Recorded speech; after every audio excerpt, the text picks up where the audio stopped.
va essayer de terminer cette semaine sur une note de douceur et de...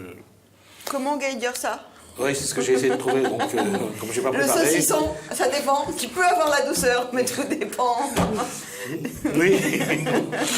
On va déjà le manger. On va dire que, voilà, on va se faire un plaisir avec de la charcuterie, puisqu'on va parler de saucisson également. Bonsoir.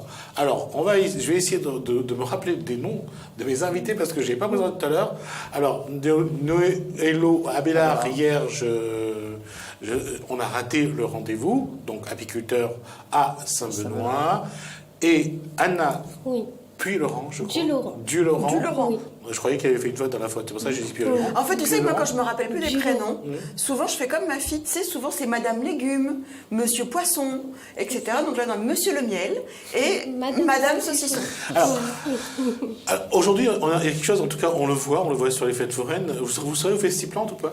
Non. Non, ça va au Festiplante. Ça commence le 6 et jusqu'au 10 septembre, la semaine prochaine. Donc, pour ceux qui adorent les plantes dans l'Est, après Floréal, ça sera donc Festiplante à Haut-Colosse à partir du mercredi 10 septembre. Alors, on va commencer par le miel, parce que madame... Par le miel? Non, d'abord, j'aimerais bien qu'on commence par ce que j'ai sur la tête, en fait, tu vois. Tu veux qu'on parle de tes cheveux? Non, du chapeau. Ah, d'accord. Okay. Non, c'est mieux, comme ça les gens ils comprendront que, enfin, c'est pas parce que c'est... Voilà. Alors, c'est quoi ces chapeaux, Anna? Alors, moi, je mets un chapeau sur mon stand pour travailler, parce que comme pour l'hygiène, il faut avoir les cheveux couverts. Donc, au lieu de mettre une charlotte ou un filet sur les cheveux, je mets un chapeau. Et ça marche aussi pour l'hygiène, ça? Oui, ça marche, parce que les cheveux sont couverts. Après, j'attache mes cheveux. Derrière, comme et ça. voilà. Et c'est bon. Ok. Voilà, donc ça fait plus joli pour l'hygiène de vendre que... Voilà. D'accord, puis c'est très typique. Et vous les faites? Non, moi je fais pas. Tu fais pas? Non, je prends mes chapeaux. En tout cas... Vous avez une petite tête, hein, j'ai du mal à oui. Je disais Noélo Abélard, apiculteur à Saint-Benoît. Depuis combien de temps? Depuis 10 ans, depuis une dizaine d'années. Une dizaine d'années? Ouais. Comment on a la passion du miel? Ça, c'est une vocation depuis tant petit. Hein. Mon père, lui, n'était pas apiculteur professionnel, mais il avait des ruches à la maison. Il fait que travailler avec lui dans les ruches, et puis après, on a grandi avec. On a essayé de récupérer des essaims sauvages, ainsi de suite. Il fait que j'avais quand même pas mal de ruches à un moment donné, mais sans être professionnel. Après, j'ai arrêté. Par la vocation de mon beau-frère, il voulait faire. Je l'ai motivé, je lui ai aidé pour lui lancer dedans. Et quand, à un moment donné, lui, il était bien parti. Et comme il me disait tout le temps, il fait que pourquoi je ne recommence pas? Parce que tu donnes souvent des conseils et j'avais pas de ruches. Il fait que j'ai recommencé avec 1-2 ruches. Il fait que maintenant j'ai 450 ruches. Oui, et c'est 450 ruches. Pour une production annuelle de combien? C'est-à-dire? Combien de tonnes de miel? On doit tourner facilement entre 8 et 10 tonnes par an. Par an? Ouais. Ça fait quand même beaucoup, hein? En miel de bérose, on fait, disons, à peu près 3 tonnes. Alors, il y a des miel litchi, miel de fleurs, je vois. Et quoi encore? Bérose? Il y a tout fleur, forêt, bérose et litchi. D'accord. En fin de compte, à chaque mielé, on fait à peu près 3 tonnes. D'accord. Combien de tonnes de miel consomment les Réunionnais? Ici, en général, toujours 400? Un peu plus de 400 tonnes. Mais ce n'est pas tous les miels Réunion, hein, c'est des miels importés. Parce qu'il faut savoir que la Réunion ne produit en fait que la moitié de 200 tonnes. Exactement, 200 tonnes. Et que le Réunionnais consomme un peu plus de 400 tonnes de miel. Donc, ce qui veut dire qu'aujourd'hui, que cette filière-là, elle peut créer de l'emploi si les gens ont envie de s'y intéresser. Dans tous les domaines, si les gens veulent intéresser, il y a du boulot. Il n'y a pas c'est pour la petite leçon. Vous ne produisez pas assez de miel par rapport à la demande, c'est ça? Non, on n'a pas assez de miel par rapport à la demande. Ils sont à 50% en dessous. Mais j'ai bien compris, oui, c'est pour ça. Et vous pourriez arriver à... Ici, c'est difficile par rapport à l'intempérie qu'on a ici.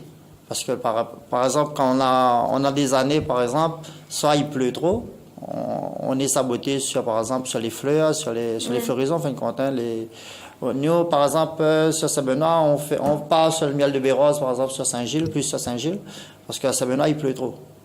à chaque faire la mêlée, il y a trop de pluie, fait qu'on est obligé de faire la transhumance, aller un petit peu dans l'ouest pour vraiment avoir du bon miel. Et en fin de compte, on est dans un coin, on a vraiment un très bon miel. D'accord. En tout cas, s'il ne pleut pas, la floraison des litchis me paraît déjà en avance par rapport à... Non, cette année, c'est en retard. C'est en retard? Et Ah bah, c'est très en retard. Ça dépend pour qui alors? En tout cas, Saint-Benoît, c'est en retard alors. Non, parce que... la floraison des litchis, parce que moi, je suis fils d'agriculteur, il fait que mon père, il avait quand même pas mal des arbres fruitiers, de litchis.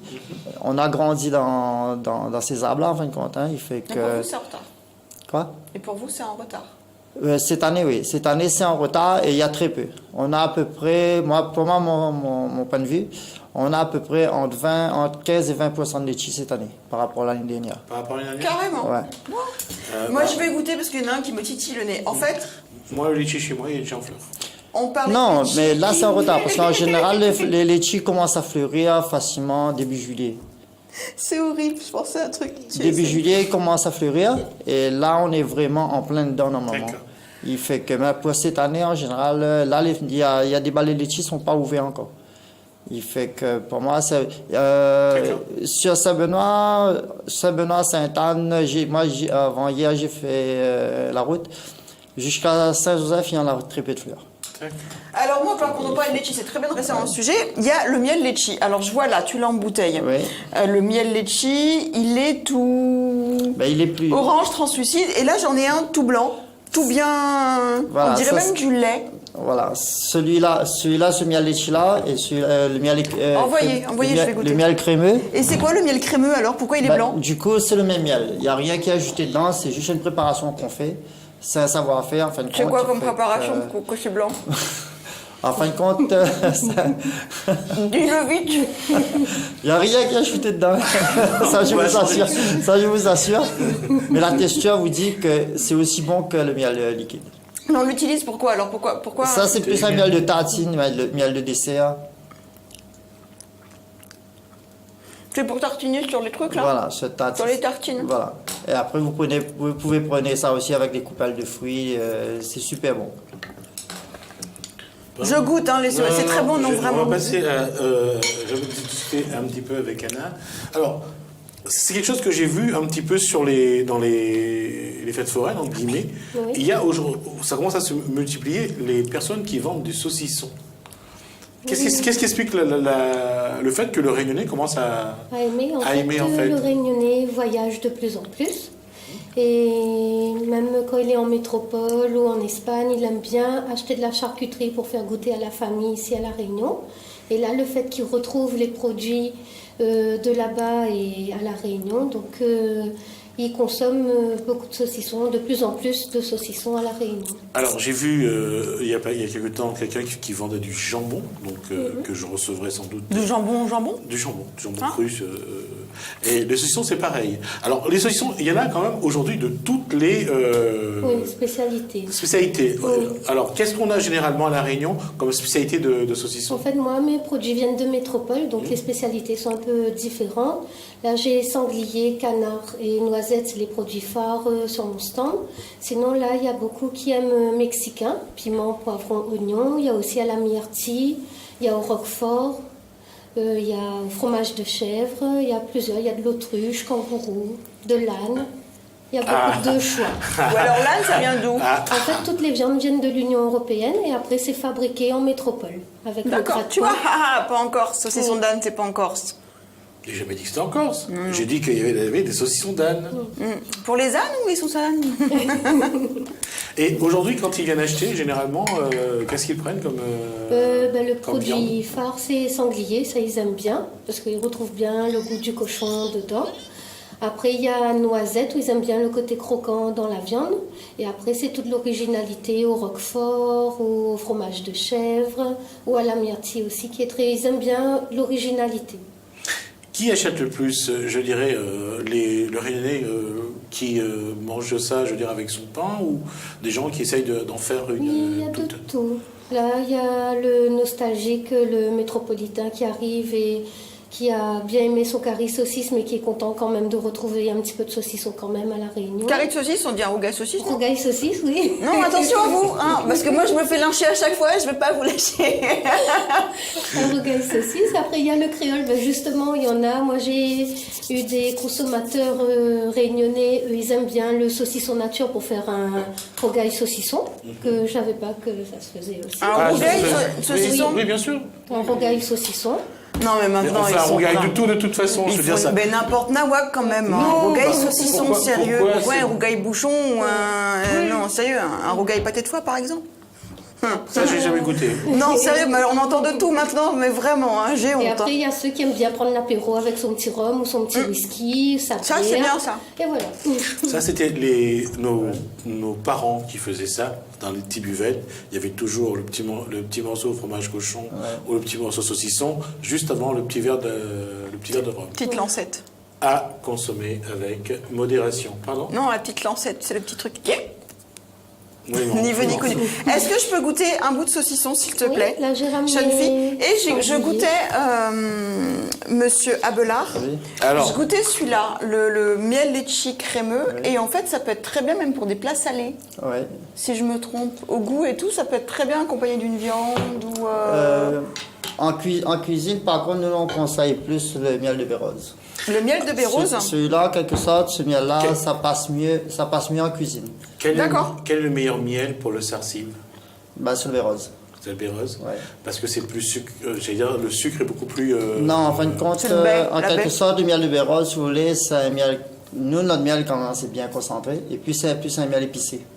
Parce que par rapport, c'est du bérose, en fait, c'est de Bah, déjà, c'est le de bérose, l'anse- on le dit souvent dans le poisson, dans Voilà, les c'est dans le sens. sauces. Donc, à dire, c'est le moins sucré finalement. Il est pas vraiment moins sucré, il est quand même assez sucré. Après, par rapport au taux de sucre, bon, pour moi, le miel, les 4 miels, ils ont à peu près le même taux de sucre. Peut-être à la texture, le miel de litchi, ça remonte un petit peu plus.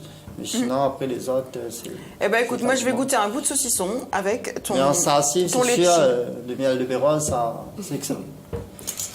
Ah non, j'allais dire, quand on regarde aujourd'hui le saucisson, alors, quand on parle de saucisson et on parle de. J'ai mis les deux avec, c'est bon. J'ai mis litchi et le saucisson. C'est bien. J'allais dire, est-ce que ça veut dire que l'apéro revient aussi dans les traditions? Oui. C'est ça? Oui, l'apéro revient parce que moi je vois même mon fils, moi à chaque fois, ben là, comme c'est les vacances, il demande toujours l'apéro. ou Comme Votre fils, il a quel âge? 7 ans. Et donc quand on part chez les Comment gens, ça, ouais voilà. Quand on part chez les gens, si on passe à table, on dit, il n'y a pas l'apéro avant. Et je vois beaucoup de familles, surtout chez les enfants, ils ont pris l'habitude avec leurs parents aussi de prendre l'apéro, d'avoir l'assiette de charcuterie. Et voilà. Et c'est ce que j'allais dire justement avec le miel, puisqu'on parlait d'apéro. En termes de cocktail, aujourd'hui, le miel remplace plus ou moins le sucre aujourd'hui? Oui, parce que nous, en fin de compte, on a quand même pas mal de clients maintenant, ils nous achètent le miel. C'est plus pour prendre avec le café, le thé, ainsi de suite. Après, en apéro, bon, vous avez par exemple le miel de litchi, ça passe bien aussi avec un petit rhum. Ça passe Ouais, bien avec carrément. le petit rhum, ça aromatise bien le rhum en quelque sorte. Hein. Ah Il ouais. fait que, après, bon, disons, même le miel de tout fleur aussi, ça passe bien aussi avec l'apéro. Et je connais quelqu'un qui, tous les matins, prend un petit peu d'huile d'olive et un petit peu de miel Ouais. avant son petit déjeuner. Non, c'est pas ce que tu viens de dire la régie. C'est quelqu'un qui combat le cholestérol comme ça. Collection. Ah bon? Ouais. Faut mettre de l'huile d'olive. Moi, je sais que la cuillère d'huile d'olive, quand on pense avoir L'huile de un foie de apéro bien chargé, après, on prend une petite cuillère d'huile Pour d'olive. faire, Pour faire glisser plus vite, il paraît. Je ne sais pas si c'est ça, mais avec du miel, je ne savais pas que Je vais c'était bon juste pour le répondre à cholestérol. un cri du cœur qui vient de la régie. Alors, sur le plateau, il y a des saucissons de... sanglier Et de canard. Et de mais canard. mélangé avec du porc à chaque fois D'accord. pour mes saucissons. Donc, juste à dire à la régie que juste après l'émission, ils Voilà. vont pouvoir goûter ce qu'il y a sur le plateau. Oui, Merci la enfin, régie. si Je j'ai suis pas compris fini de avant. suite. Hop là. D'accord. Alors, il nous reste... La régie, il ne faut pas parler à Jasmine en même temps qu'il parle aux invités. Il nous reste 5 minutes, on va essayer de partager le temps. Aujourd'hui, que ce soit au niveau du miel ou au niveau des saucissons, le Réunionnais cherche quoi en termes de qualité d'abord dans le miel, après on parlera de saucissons. Qu'est-ce que les Réunionnais cherchent d'abord dans le miel? Ben déjà le miel, les Réunionnais cherchent déjà la qualité, la texture du miel. Parce qu'en fin de compte, souvent, les clients nous remontent les informations. Ils achètent tel miel ailleurs, pourquoi c'est moins bon que les nôtres. Ils comparent. Après, ils comparent. Nous, on laisse la clientèle le comparer. Alors, d'où est-ce que vient la couleur du miel? Parce que souvent, on parle de miel litchi et d'un agriculteur à un autre, la couleur du miel n'est pas le même. C'est la texture du miel, c'est la floraison, c'est les fleurs de miel, c'est les hectares, c'est les pollens. Ça joue sur beaucoup de choses. Par exemple, le miel de litchi, par exemple, là déjà c'est un petit peu plus foncé, mais légèrement quand on vient de récolter, c'est vraiment plus fluide, plus clair. Et après, en vieillissant, c'est vrai qu'elle prend légèrement... Parce que c'est un miel de litchi. J'ai une question. Quand on dit miel litchi, miel bérose, miel tout ça, comment on sait que l'abeille est allée vraiment que sur le pied de litchi? Parce qu'il y a des abeilles, des fois on connaît, ils aiment bien voir ailleurs aussi. En général, il y a un butiner ailleurs en fait. Comment on est sûr de ça en fait? En général, nous quand... Non, mais répondez à votre téléphone. On va éteindre le téléphone d'abord. J'ai posé la question. En général, quand nous on va en mieler, par exemple, que ce soit le miel de bérose, que ce soit le miel de litchi ou forêt ou tout fleur. Forêt, en fin de compte, nous, c'est difficile de préciser à quelle plante parce que quand on parle vraiment miel forêt en queue de forêt, en forêt, il y a beaucoup de plantes parfois qui sont en fleurs en même temps. Ouais, mais là, en ce moment, les litchis sont en fleurs. Quand on est dans un verger de litchi, il y a tellement de concentration de fleurs de litchi, les abeilles trouvent l'hectare là, ils vont pas vraiment... Elles vont pas ailleurs, mais vous êtes sûr de ça, vous? Non, mais il y a 10%, 20%, il va par exemple... En même temps, litchi, quand c'est en fleurs, il y a un petit peu d'avocat. Mais ça fait pas vraiment le pourcentage, non. Donc c'est pas 100% litchi? On peut pas dire 100%, mais on a 80% de litchi, fait qu'on va pas vraiment trouver vraiment les 20%. Parce que non, mais de toute façon, au goût, on voit bien qu'on sent le litchi, mais je voulais savoir comment vous pouviez pister toutes les abeilles pour pas qu'elles butinent ailleurs. Là, par exemple, pour nous, au niveau de Bérose, nous, on va sur Saint-Gilles. C'est vrai qu'on va sur Saint-Gilles au Bérose. Là-bas, c'est tellement sec, il y a vraiment des champs de Bérose. Et quand nous, on récolte, par exemple, à Saint-Gilles, on récolte le miel de Bérose, par exemple, on trouve vraiment la texture du Bérose. Alors, vous posez vos ruches? On va de quelques kilomètres plus haut, on va à la Saline, au même moment, dans le même cycle de l'année, on a le miel de Touffleur. Mais là, c'est plus le même environnement. Là-bas, on a un peu de bérose, et là, on a l'eucalyptus, on a d'autres fleurs aussi avec. D'accord, on a dépassé largement le temps. J'ai quand même posé la question à Anna, j'avais dit que je partageais la question. Comment faire des saucissons de qualité? Est-ce qu'aujourd'hui, à La Réunion, on peut faire du saucisson de cette qualité-là? Est-ce que c'est possible de le faire?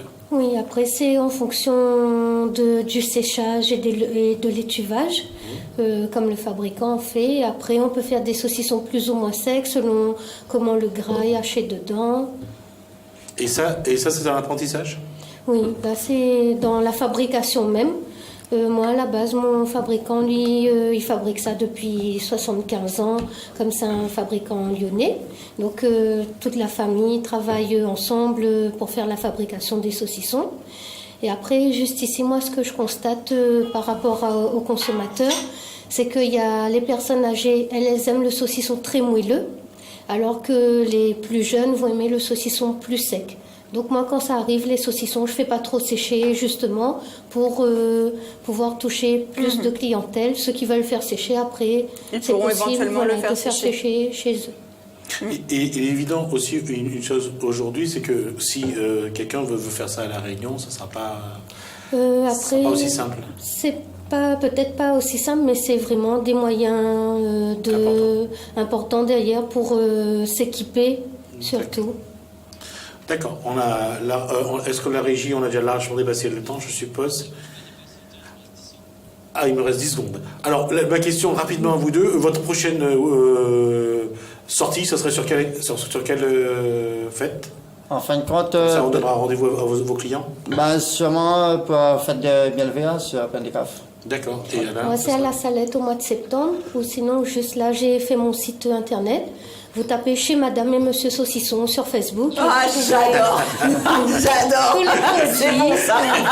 C'est facile à Voilà, retenir. on va terminer là-dessus. On aura le plaisir de vous recevoir parce que j'aborderai avec Noël la prochaine fois. On parlera un peu de propolis, de cire et de tout ce qu'il y a d'intéressant parce que tout est bon chez l'abeille. Tout est bon aussi. chez l'abeille. Donc on aura l'occasion de voir. On est déjà arrivé à la fin de l'émission. Merci Anna, merci. Noélo.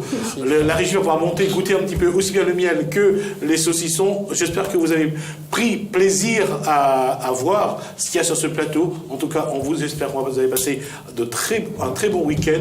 En tout cas, commencez bien ce week-end sur Télé Créole. Moi, je vous dis à lundi. Si vous le voulez bien.